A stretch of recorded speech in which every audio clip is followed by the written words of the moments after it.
Are you ready? Stand by. So talking about accessorizing on your guns, I'm going to kind of show you the accessories that I use on my 1911s, the setups that I shoot with. So the first is the 5-inch gun. This is the Ruger Custom Shop version of the 1911. The interesting thing is this is, we molded this off of the exact setup that I shoot, and it is the exact gun that I shoot in competition. So what is set up with this gun? What are the accessories? So one of the accessories on a non-standard gun would be a fiber optic sight, adjustable rear sight, a match hammer. It's got match sear disconnector, a straight trigger. You can see the checkering on the front strap. We've got the G10 grips that are checkered mainspring housing. We've got kind of a high beaver tail grip safety, and then the mag well. All right. So the intent of the mag well is when you're doing quick reloads, obviously it opens this whole area up that you can hit with a magazine.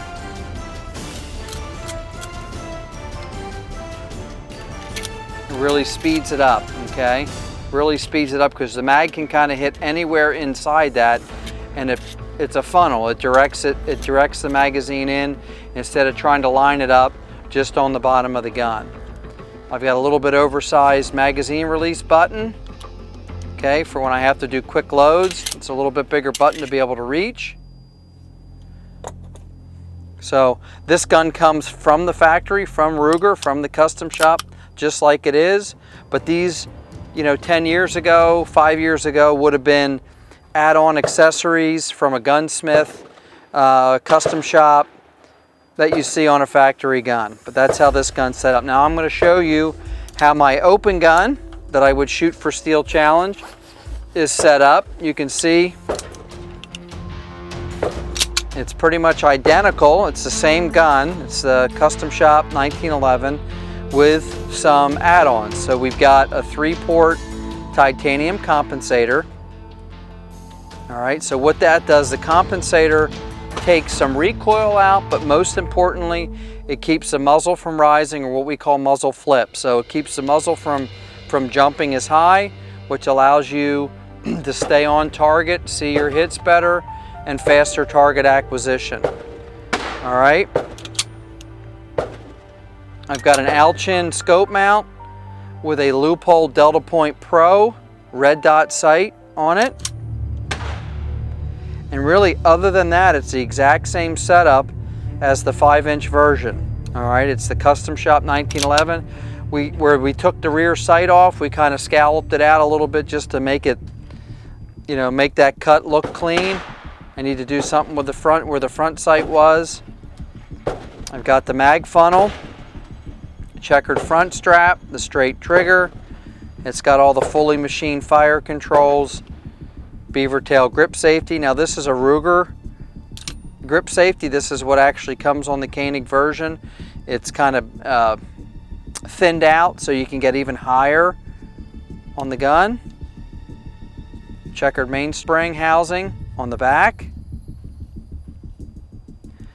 All right, so obviously these accessories would be done by a gunsmith. That doesn't come from Ruger this way.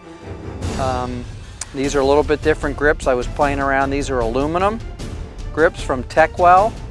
It actually works in conjunction with this mag funnel magwell, and they're aluminum and they're checkered, and a little different feel, a little different look. I kind of like it, so something to play with. And this is an old thumb guard that we had made about 30 years ago. You can see it was an old thumb ledge from Packmeyer. Packmeyer's not even in business anymore that I'm aware of, and we just built this, added it on.